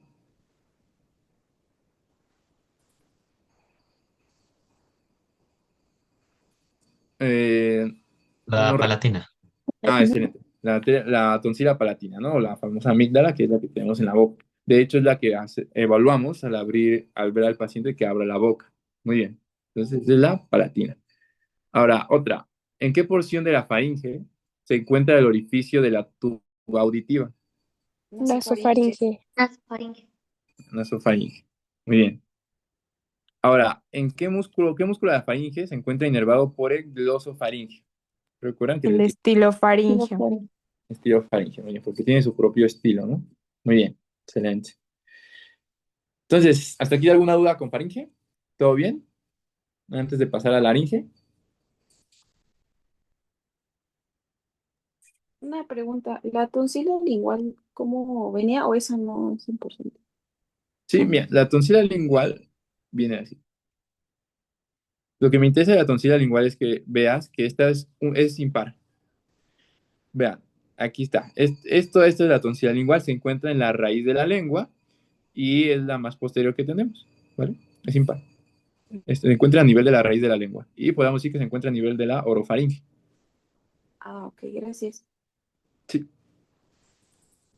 Entonces vamos a seguir.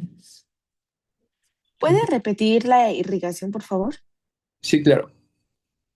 Lo pongo acá.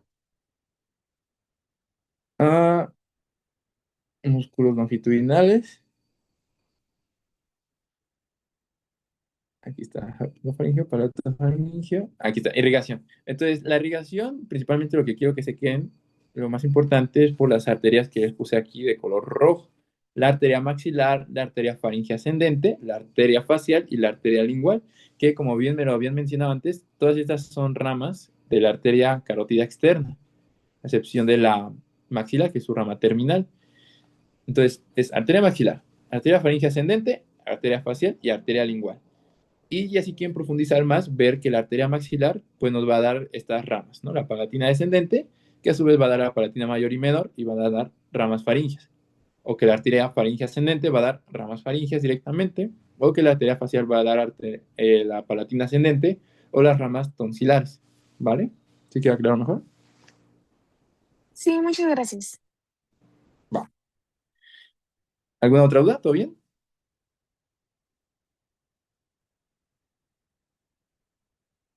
Bueno, entonces vamos a seguir con laringe, ya es el último tema, ya casi acabamos.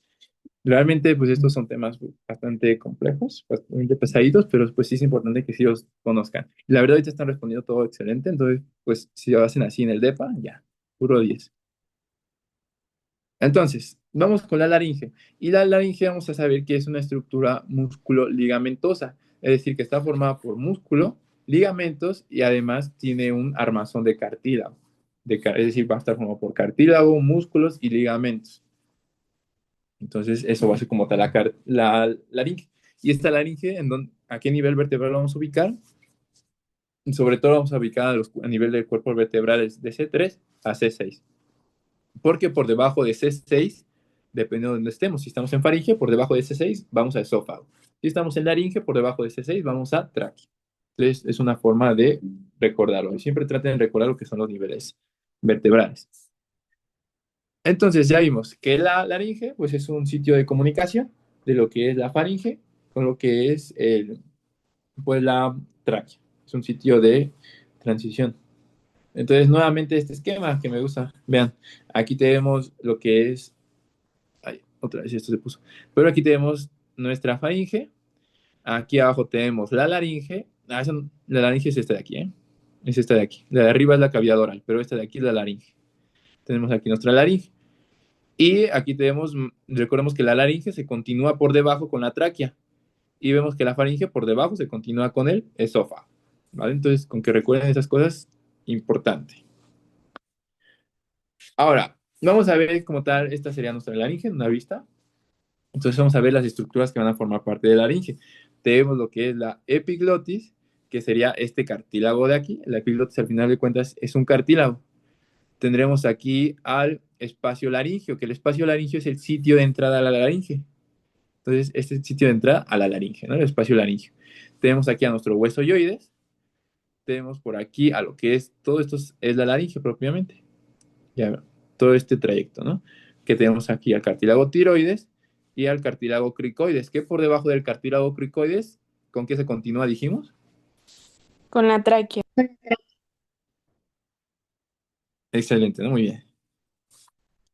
Ahora, y bueno, aquí ya, ¿no? La tráquea, muy bien. Entonces, aquí tenemos límites. Ya habíamos dicho, ¿no? Que va a niveles vertebrales de C3 a C6. Por arriba, ¿qué tenemos? Al hueso yoides. Lateralmente tenemos los lóbulos tiroideos. Por encima de la glándula tiroides se recarga sobre tráquea y laringe. Inferiormente, pues vemos que se continúa con la tráquea. Y por detrás que tenemos la faringe, que después de la faringe, pues ya se hace esófago. Y bueno, lateralmente, todavía un poco más lateral, vamos a tener lo que es la vaina carotidia. Entonces, estas son como tal las relaciones importantes que quiero que tomen en cuenta. Ya sabemos que los límites va de C3 a C6, o de la epiglotis al borde inferior del cartílago cricoides. Entonces, vamos a ver ahora el esqueleto de lo cartilaginoso de lo que es nuestra laringe. Vamos a ver que tenemos cartílagos impares, que serían un total de 3. Sería el cartílago tiroides, el cartílago cricoides y el cartílago epiglotis. Y tendríamos cartílagos que son pares. Estos cartílagos pares serían cartílago aritenoides, el cartílago corniculado y el cartílago cuneiforme. Entonces, aquí más adelante, ahorita se los voy a mostrar a todos, porque en esta imagen no se ven todos, pero ahorita vamos a ver más adelante cada uno de ellos. Entonces, vamos a comenzar con lo que son los impares. Los impares tenemos al cartílago tiroides. Y vean cómo este cartílago tiroides está formado por lo que son dos láminas. Estas estructuras de aquí serían las láminas del cartílago tiroides. Tenemos una lámina del lado derecho y otra lámina del lado izquierdo.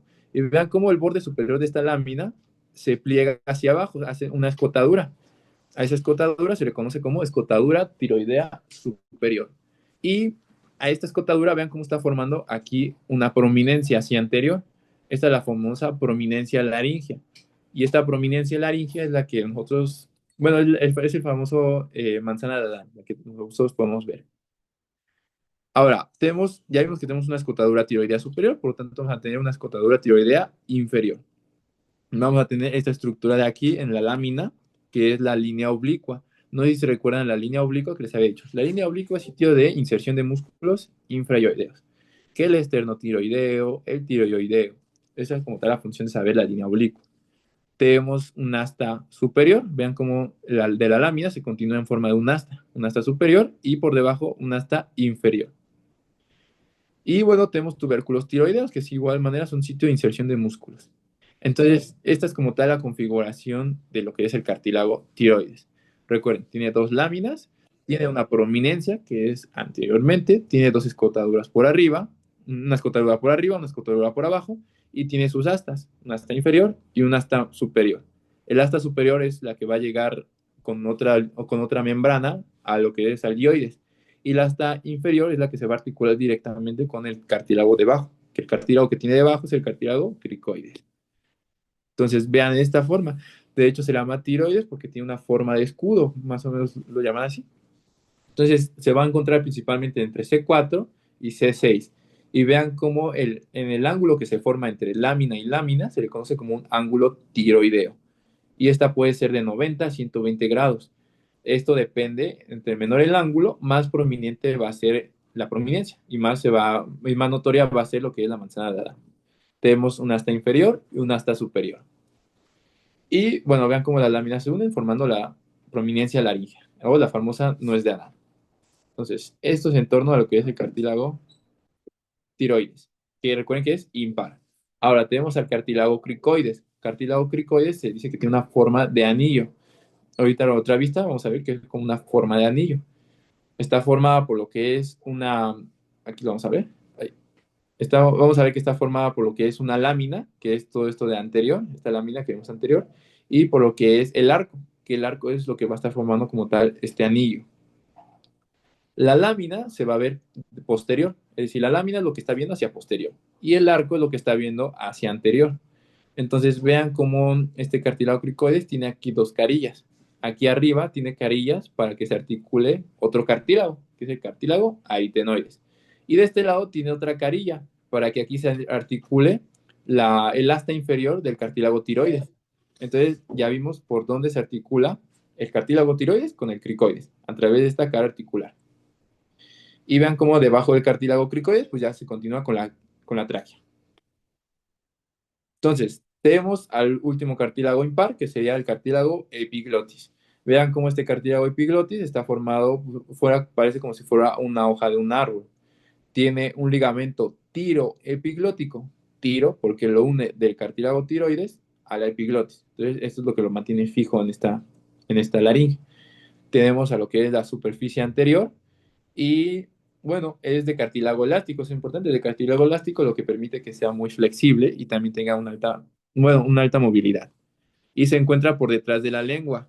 Esta es la que regula la entrada de la faringe, es la que cierra la laringe para permitir el paso de los alimentos, y es la que se abre para permitir la entrada del aire. Es como la válvula o la puerta de entrada, la epiglotis.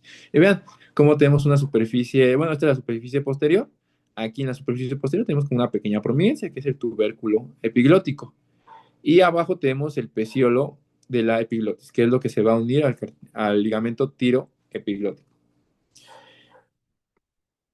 Entonces, ya vimos los tres cartílagos impares. Ya vimos cartílago tiroides, cartílago cricoides y cartílago epiglotis. Ahora vamos con los cartílagos impares, y estos son un poquito más fáciles. Tenemos a los aritenoides. Estos aritenoides, se dan cuenta, tienen una forma de pirámide. Tenemos dos, uno de cada lado. Y vean cómo se encuentra por encima del cartílago cricoides, ¿vale? Está por encima. Tiene dos procesos, un proceso vocal y un proceso muscular. El proceso vocal es el que se encuentra aquí en este vértice que estoy señalándoles, y es donde se insertan las cuerdas vocales, es decir, los pliegues vocales. Mientras que este vértice de aquí, es el proceso muscular, que simplemente llegan músculos. Esos músculos se van a encargar de mover estos cartílagos para que puedan mover los pliegues o las cuerdas vocales, por así decirlo. Entonces, lo que me interesa más que todo esto es el proceso vocal. Vean que tiene un proceso vocal, que ahí llega el pliegue vocal, o ligamento vocal. Y tenemos el proceso muscular en el cual se insertan músculos. Y la base, bueno, se recarga la base sobre el cartílago cricoides. Ahora vamos con los siguientes, que son los cartílagos corniculados. Son con estos forma de cuernos que se encuentran arriba en el vértice del cartílago aritenoides. Y bueno, simplemente son sitio de articulación y de fijación para las membranas que ahorita vamos a ver. Y ya por último, los cuneiformes. Tenemos estos puntitos de aquí que son en forma de cuña, por eso se llaman cuneiformes. Estos se van a unir a los cartílagos corniculados y esto sobre todo por membranas. Las membranas van a unir a estos cartílagos haciendo que se queden suspendidos a nivel de la epiglotis.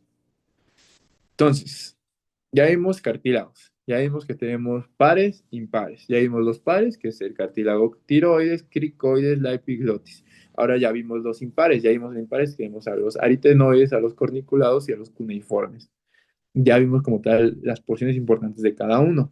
Ahora vamos a ver la división de la laringe. La división de la laringe se divide sobre todo en tres partes. Se los voy a marcar aquí. En un vestíbulo, que es como tal el sitio de entrada de la laringe, que es todo esto de aquí, sitio de entrada. Tenemos un ventrículo, que también se le conoce como, como un ventrículo, el ventrículo laríngeo, que es este de aquí, toda esta porción de aquí. Y por debajo del ventrículo tendríamos la cavidad infraglótica. Entonces, esta sería una forma de subdividir a lo que es nuestra laringe en tres porciones. En un vestíbulo, en un ventrículo y en una cavidad infraglótica. Entonces, vean que aquí tenemos dos pliegues. Imaginemos que estamos haciendo un corte coronal y lo estamos viendo por detrás a nuestra laringe. Veamos que tenemos aquí un pliegue. Les había dicho que tenemos el pliegue vocal, que el pliegue vocal es un ligamento, que está formado por el ligamento vocal, que va del cartílago tiroides al aritenoides, y es el cartílago que permite la fonación. En cambio, tenemos al arriba, al pliegue vestibular, que va a ser como tal el pliegue que va a ir igual, de tiroides a aritenoides, pero este va a proteger como tal el área, pero no participa en la fonación. Entonces, son las famosas cuerdas vocales. Las cuerdas vocales verdaderas sería el pliegue vocal, porque es quien realmente produce la fonación, mientras que el pliegue vestibular es la cuerda vocal falsa, que como tal no participa en la fonación, pero sí protege, y forman estos pliegues. Entonces, el pliegue que se encuentra por arriba está dado por el vestibular, y el pliegue que se encuentra por debajo está dado por el pliegue vocal. Y en esta imagen lo podemos ver mejor. Aquí se observan mejor los pliegues. Aquí se observa el pliegue. Vean cómo tenemos nuestro pliegue vocal de este lado y aquí arriba nuestro pliegue vestibular. Vean cómo cada uno tiene su ligamento. El ligamento vestibular, que es protección, y el ligamento vocal, que es quien va a hacer la fonación. ¿Vale? Ahora ya vimos el ligamento vocal. Vamos con estructura externa. Estructura externa tenemos ciertas membranas y ligamentos que van a darle estabilidad a la laringe. Estabilidad de la laringe y facilitar la conducción del aire a través de la vía. Entonces, tenemos esta membrana. Si va del cartílago tiroides al hueso yoides, pues se llamará membrana tiroyoidea. Esta membrana tiroyoidea es lateral. Vean cómo se encuentra lateral. Centralmente o medialmente tenemos parte de esta membrana, pero un engrosamiento de esta membrana, y ese engrosamiento se le conoce como ligamento tiroyoideo medio. Mientras que el engrosamiento de esta membrana, pero más hacia posterior y hacia lateral, tendríamos los ligamentos tiroyoideos laterales. Aquí tenemos otro ligamento, que sería el ligamento cricotiroyoideo medio, que va del cartílago cricoides a lo que es el cartílago tiroides. Y medio porque está en la línea media. Y por último, el ligamento cricotraqueal, que como tal une cricoides con la tráquea. Todos estos ligamentos tienen la función de mantener fija la laringe, darle estabilidad y soporte y permitir como que sea un tubo cilíndrico, vaya. Entonces, de hecho, el ligamento cricotiroideo medio es el que se suele perforar en una cricotiroidotomía, que es como se muestra en la imagen. Si el paciente tiene su vía aérea inaccesible por alguna razón, podemos crear una vía aérea accesoria a través de este ligamento. Se incide a través de este ligamento y podemos llegar directamente a la laringe. Ahora, tenemos otra membrana, que es otra membrana que no la vamos a ver en su cara externa, la vamos a ver en su cara interna. Y esta membrana es la membrana cuadrangular. Vean que esta membrana cuadrangular es esta que se observa aquí. Vean cómo va de lo que es la epiglotis a lo que son los cartílagos aritenoides. Incluso se origina también del pliegue vestibular. Entonces, esta como tal, ¿cuál es su función? Bueno, se va a encontrar adherida al pliegue vestibular y entonces va a favorecer lo que es la flexibilidad de este pliegue. Veamos en esta imagen, estamos viendo una vista superior. Vemos cómo este ligamento vestibular, que es el más lateral y más superior, es la cuerda vocal falsa, por así decirlo. Mientras que el ligamento vocal es la cuerda vocal verdadera, que es el ligamento que va a producir la fonación. Vean cómo se origina del pliegue vocal, que les había dicho, digo, del proceso vocal del aritenoides y cómo va hacia la lámina anterior, bueno, las láminas de la cartílago tiroides. Y vean cómo superiormente tendremos nuestra epiglotis. Y vean como tal cuál es el objetivo de que esto esté articulado, el aritenoides con el cricoides, permite el movimiento. Vean cómo yo lo muevo de un lado al otro y los pliegues también se van a mover. Esto favorece sobre todo abrir la vía aérea y también la fonación. Entonces, estos articulaciones juegan en conjunto cuando nosotros estamos hablando y pues tenemos la vía aérea abierta. Ahora vamos a hablar de los músculos. Los músculos que tenemos aquí en la región de la laringe van a favorecer eso, van a jugar con lo que es el ángulo de inclinación y además van a favorecer la apertura de los pliegues o movimiento de los pliegues que ya vimos. Entonces tenemos el músculo cricotiroideo, que es este músculo que observamos aquí. Tiene dos porciones, una porción recta y una porción oblicua. Entonces, la relevancia de este músculo es que se va a insertar a nivel de los procesos, el proceso muscular de lo que es el cartílago aritenoides y va a favorecer que este se mueva y si se mueve el aritenoides, mueve los pliegues vocales. ¿Quién va a inervar a este músculo cricotiroideo? El nervio, aquí no es faringeo, es laringio, nervio laringio superior. Ahora tenemos al músculo aritenoideo oblicuo. Este músculo aritenoideo oblicuo es este que observamos aquí. Este músculo aritenoideo lo que va a hacer es aducir los cartílagos aritenoides, es decir, que se acerquen entre sí, y va a cerrar la glotis, va a cerrar lo que es el espacio, que la glotis es como tal el espacio que hay entre ambos pliegues vocales. Entonces, ¿quién lo va a inervar? En este caso es otro nervio, el nervio laringio recurrente. El anterior es el nervio laringio superior. Tenemos el músculo aritenoideo transverso, que es este que observamos aquí. Vean cómo va transverso, va de lado a lado. Este músculo aritenoideo es muy importante porque este se va a encargar de aducir los cartílagos entre sí, entonces va también a favorecer a cerrar la glotis. Entonces, este está inervado por el nervio laringio recurrente, al igual que el anterior. Entonces, ya vimos que el aritenoideo oblicuo y el aritenoideo transverso van a aducir la glotis, van a cerrar los pliegues vocales. Y los inerva el mismo nervio, el nervio laringio recurrente. Entonces, en irrigación de laringe es todavía más fácil que faringe. Vamos a verlo desde la arteria subclavia. Tenemos la arteria subclavia, nos va a dar el tronco tirocervical. Una rama del tronco tirocervical va a ser la arteria tiroidea inferior. Esta tiroidea inferior nos va a dar nuestra arteria laringea inferior. Mientras que esto por debajo de la laringe. Ahora, por arriba de la laringe vamos a tener lo que es nuestra carótida común. Va a llegar nuestra carótida común, va a dar su primera rama colateral, que sería la arteria tiroidea superior, de la arteria carótida externa. De la arteria tiroidea superior y de la arteria tiroidea superior va a dar dos ramas. Una laringea superior, que es la que penetra la membrana tiroidea, que es esta membrana de aquí, y la otra, la arteria, que es la arteria cricotiroidea, que va justamente a irrigar principalmente músculos extrínsecos de la laringe. Y el drenaje venoso, las venas laringeas tenemos dos, una superior y una inferior. Las superiores van a ir a las tiroideas superiores y las tiroideas superiores llegan a la yugular interna, mientras que las laringeas inferiores van a las tiroideas inferiores y estas van a drenar en las venas brachiocefálicas. Entonces, aquí hay otra imagen. Veamos, aquí tenemos lo que es nuestra arteria tiroidea, nuestra vena tiroidea superior, y vean cómo en ella llega aquí, que es la vena laringea superior. Esta vena tiroidea superior, vean cómo llega aquí, a este vaso, que es nuestra vena yugular interna. Y vean cómo las venas tiroideas inferiores drenan aquí en las venas brachiocefálicas. Y bueno, el drenaje linfático de lo que es la laringe principalmente está dado por dos formas: nódulos linfáticos cervicales profundos, que son los superiores, y nódulos linfáticos cervicales profundos inferiores.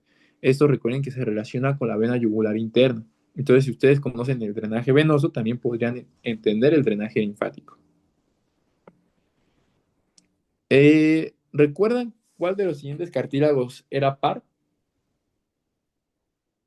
El corniculado. Corniculado. Excelente, muy bien, muy bien. Y aquí está el corniculado. ¿Y recuerdan cuáles eran los límites de la laringe? C3 a C6. C3 a C6. Excelente, muy bien, muy bien. Y listo. Esto sería todo por parte de esta clase. ¿No hay dudas hasta ahora? ¿Todo claro hasta el momento? Todo bien. Bueno, muy bien. Pues muchas gracias por haber entrado. Solo un favor, por favor, ¿cree que podrían registrarse para asistencia en el siguiente código QR que les voy a mostrar antes de que se vayan? Igual manera, también cualquier duda que tengan, pues igual pueden consultar las redes sociales del Departamento de Anatomía. Recuerden que ahí tenemos pues prácticamente todo. Entonces, déjame tomar captura de esto.